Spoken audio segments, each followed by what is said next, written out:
حضرت ابو ہریرہ رضی اللہ عنہ روایت کرتے ہیں کہ رسول اللہ صلی اللہ علیہ وآلہ وسلم نے فرمایا، جو کچھ چاہو مجھ سے پوچھو۔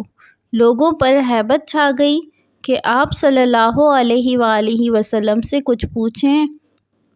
اتنے میں ایک آدمی آیا اور رسول اللہ صلی اللہ علیہ وآلہ وسلم کے زانوں کے پاس بیٹھ کر عرض کرنے لگا، اے اللہ کے رسول صلی اللہ علیہ وآلہ وسلم، اسلام کیا ہے؟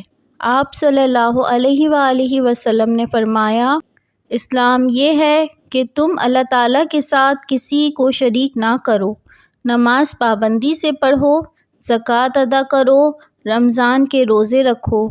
اس نے عرض کیا، آپ نے سچ فرمایا۔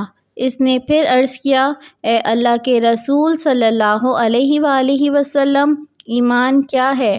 آپ صلی اللہ علیہ وآلہ وسلم نے ارشاد فرمایا، ایمان یہ ہے کہ تم اللہ تعالیٰ کا، اس کے فرشتوں کا، اس کی کتابوں کا، اس سے ملنے کا اور اس کے پیغمبروں کا یقین رکھو، حشر کو سچ جانو اور ہر طرح کی تقدیر الہی کو، خواہ وہ خیر ہو یا شر ہو، دل سے مانو۔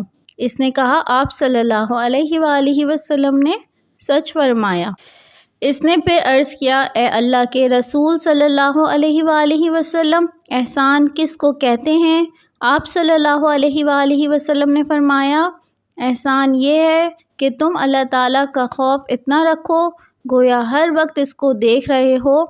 اگر یہ بات نہ ہو، تم کم از کم اتنا یقین رکھو کہ وہ تم کو دیکھ رہا ہے۔ اس نے عرض کیا، آپ نے سچ فرمایا۔ رسول اللہ صلی اللہ علیہ وآلہ وسلم نے فرمایا، یہ جبرائیل علیہ السلام تھے۔ چونکہ تم نے خود سوال نہیں کیا تھا، اس لیے انہوں نے چاہا کہ تم لوگ دین کی باتیں سیکھ لو۔ صحیح مسلم، حدیث نمبر 102۔